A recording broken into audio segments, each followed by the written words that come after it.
Chicago does summer like it means it. After months of gray, the city flips the switch and everything bursts. Gardens, lakefront, people.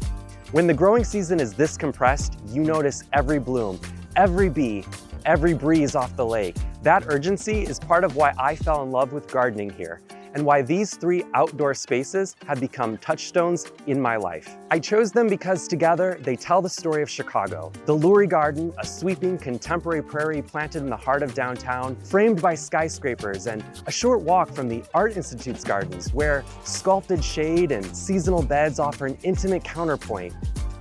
North of downtown, the Nature Boardwalk at Lincoln Park South Pond stretches native wetland plants beneath skyline views you'll never forget. And tucked just beyond, hidden in plain sight, is the Alfred Caldwell Lily Pool, a 1930s Prairie School landscape that feels a world away from city noise, even though buses rumble just outside the gate. These are the places I return to for ideas, for restoration, and for the reminder that plants can soften urban steel and concrete, stitch neighborhoods together, and give us room to breathe. So let's go take a walk.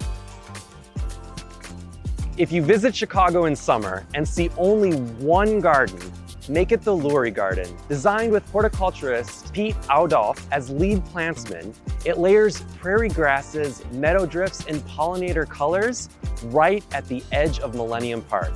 Steel and glass rise behind you, coneflower, liatris, allium, and bee activity rise in front.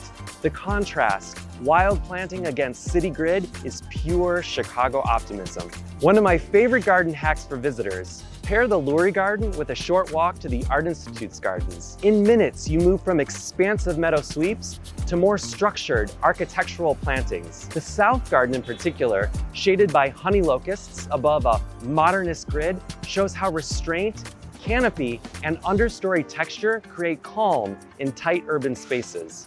Seasonal beds near the museum entrances change throughout the year and are a great study in color blocking and container groupings. What I bring home from this loop: plant in bold masses, let movement lead, and don't be afraid of contrast. Soft foliage against hard materials, loose seed heads beside clean lines. Even a balcony can borrow that drama with repeated texture in pots. City scale, human scale, these gardens hold both.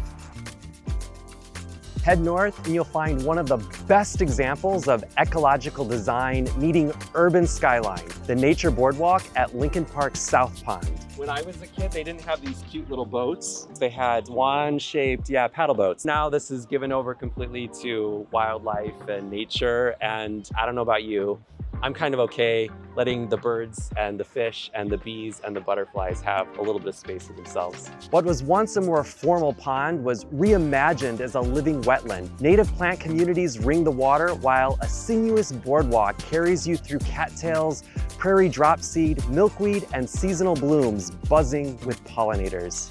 This is a milkweed plant. This is one of the plants that our monarch butterflies need. They lay their eggs on these, typically on the underside of the leaves, and you can sort of see somebody's been munching on this leaf. Hopefully it's been a monarch butterfly caterpillar. And actually what a lot of people don't know is the scent is beautiful. Turn one direction and you're eye level with dragonflies. Turn the other and the downtown skyline lifts over the marsh.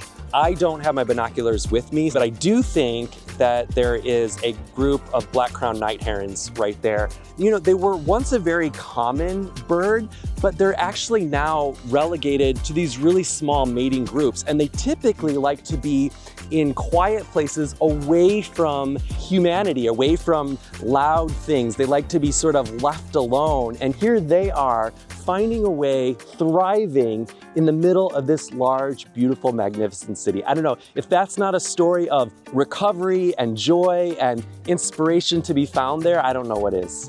The layered perspective, wildlife, foreground, city background is why I keep coming back. It reminds me that habitat isn't something out there. We can build it right where we live. Bring binoculars. Waterfowl, Herons, turtles, and migrating songbirds are all using this corridor. Bring a notebook too. If you garden in tough urban conditions, study which species are thriving here. Many translate beautifully into parkway strips, rain gardens, or even large containers. And when you're done, keep walking, because just beyond lies one of Chicago's quietest gems. Slip through Lincoln Park Zoo. Yes, it's free, and follow the path, and suddenly you're in the Alfred Caldwell Lily Pool, a Prairie School landscape tucked behind stone walls and native plantings. Designed in the 1930s, restored decades later, it's a meditation on Midwestern geology and water. Stratified limestone, ledges, a winding path, a waterfall that feeds a still pond studded with lilies. I've visited every season for more than 25 years. In spring, ephemerals wake under bare branches. In summer, the canopy closes and reflections double the green. In fall, the stone glows against russet grasses. What I return to for, though, is the shift in tempo. The lily pool teaches patience, how landscapes grow into themselves, and how we settle when surrounded by layered plantings, moving water, and intentional quiet. A tip for plant people: pair your visit with the Lincoln Park Conservatory just steps away. It's a tropical house under glass. Then wander the zoo's accredited Arboretum to see mature trees up close. It's a full spectrum of scale, climate, and design, all in a single afternoon. When a garden becomes a place you seek for clarity, you know it's done its work. The Lily Pool has done that for me, and I hope it offers you the same.